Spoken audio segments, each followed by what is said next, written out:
Telugu news నేను మీ ఫాతిమా.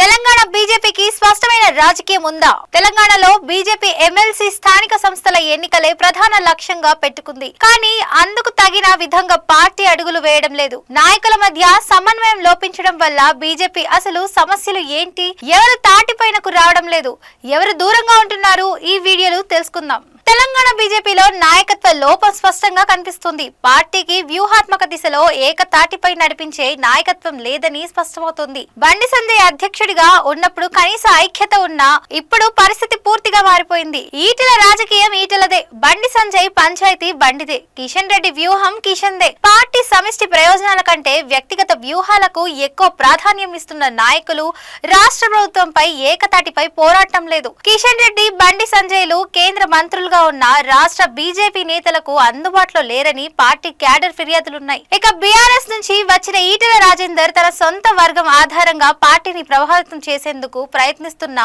ఆయన వ్యూహాలు బీజేపీకి పెద్దగా కలిసి రావడం లేదు. కాంగ్రెస్ నుంచి వచ్చిన డీకే అరుణ కూడా వ్యక్తిగత రాజకీయాల మీదే దృష్టి పెట్టి పార్టీ బలోపేతం చేయడంలో వెనుకబడుతున్నారు. వివాదాస్పద నేత రాజా సింగ్ ఒక్కసారి పార్టీకి వీర విధేయుడులా ఉంటే మరోవైపు పూర్తిగా పార్టీ వ్యతిరేకంగా వ్యవహరిస్తున్నారు. దీంతో బీజేపీకి ఏకమైన శక్తివంతమైన నాయకత్వం లేకపోవడంతో ప్రభుత్వ వ్యతిరేక పోరాటం కూడా ఉమ్మడి ప్రణాళిక లేకుండానే సాగుతోంది. ఒకవైపు రేవంత్ రెడ్డి నాయకత్వంలో కాంగ్రెస్ అధికారంలోకి రాగా బీజేపీ మాత్రం ఇంకా 3వ స్థానంలోనే ఉంది. దేశవ్యాప్తంగా బలమైన బీజేపీ దక్షిణాదిలో మాత్రం ఎందుకు ఎదగలేకపోతోంది? ఈ పరిస్థితుల్లో బీజేపీ తెలంగాణలో గట్టి పోటీ ఇవ్వాలంటే స్పష్టమైన రాజకీయ వ్యూహం, సమన్వయంగా పనిచేసే నాయకత్వం, పార్టీ కోసం పనిచేసే నిజమైన శ్రమికుడు అవసరం. లేకుంటే బీజేపీ, కాంగ్రెస్, బీఆర్ఎస్ మధ్య ఎలకా పిల్ల మాదిరిగా నిలిచిపోయే ప్రమాదం ఉంది. భవిష్యత్తులో తెలంగాణ బీజేపీ పరిస్థితి ఎలా మారుతుందో చూడాలి. మరిన్ని వీడియోస్ కోసం మా ఛానల్ ని సబ్స్క్రైబ్ చేసుకోండి.